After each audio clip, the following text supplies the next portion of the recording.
So in this video, we're going to take a look at how to calculate the lengths of chords, secants, and tangents. So we have case 1, 2, and 3. We can see that kind of going down here. So case 1, two chords intersecting in the interior of the circle. So this is when two chords intersect. So we're going to draw two chords intersecting. So here's my first chord, and here's my second chord.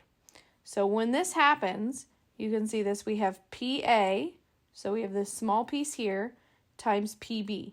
So I literally split the chord, my first one, into two, and then that's going to equal the other chord I also split into two pieces, PQ and PR.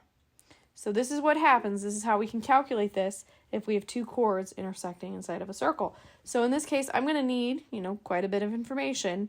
I'm going to need, 3 out of the 4 pieces in order to find one of the missing pieces. So we just split them into their parts. They're not really halves, they're just parts. Okay.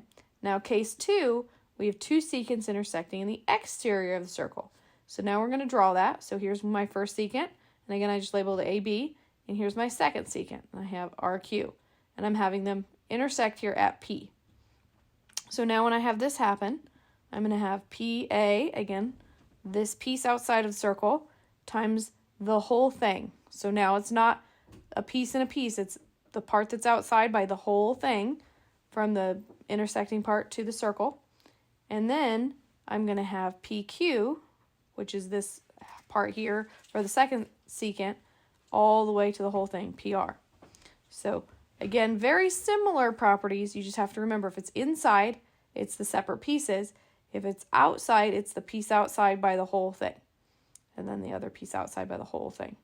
All right, we have a third case. So if we have a secant and a tangent intersecting in the exterior of a circle, we have something that happens a little different here. So here's the secant, and I'm labeling that RQ, and then here's my tangent, which I'm labeling TP, and they're intersecting at P here, and T is the point of tangency. So now I don't really have, when I had this situation where I had a piece outside in the whole thing, well now I only have the piece outside, right? It doesn't enter. So I only have the whole thing. I don't really have a small piece outside as opposed to the whole thing. So what I do is I take that tangent just from the point of intersection to the point of tangency, and I square it. It's that line times itself, and then I do the same thing I did with the secant above, where I have the piece outside times the whole thing. Okay, because PT is only outside. So it's just slightly different situations here. So let's go ahead and apply this. So on this problem, we have in the figure below, two chords intersect inside the circle at point H. Suppose that HK is 10.5, HM is 14, HN is 21, and then they want us to find HJ here, so we don't know that one. So we just need to make sure we understand which kind of case this fits into. So you can already see it down here. So we have they're intersecting on the interior, right? So that's case number 1. So we can see that down here. So remember, case number 1, if they're intersecting on the inside, we're going to separate them out into their 4 pieces. Okay? So we're going to have NH times MH, so NH times MH, and that's going to equal KH times JH. All right? The color coding got a little bit messed up, but that's all right. So we have 21 times 14. So that's going across here. That's that one piece, 21 times 14. And then 10.5 times the kind of question mark there, right? And I just left it as question mark to be funny on here. By the way, variables can be any symbol you would like them to be. If you want it to be a smiley face, make it a smiley face. It's just a placeholder for a number. That's all it is. Okay? So now we're going to go 21 times 14, and we get 294. And that is going to equal 10.5 times question mark, which I just squished together here. So now I'm going to divide by 10.5 on both sides so that I can figure out what just the question mark equals. So when I divide by 10.5, I get 28. So HJ has to be 28 for this one. So let's go ahead and try another one here. So in the figure below, a tangent and a secant are drawn to a circle from the exterior V. So you can see that here is an exterior V, and we have a tangent, and we have a secant.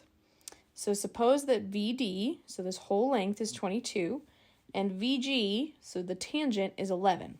And they want us to find this section in the middle, CD. So we're going to figure out, where does this kind of fit, which case. So is the intersection interior or exterior?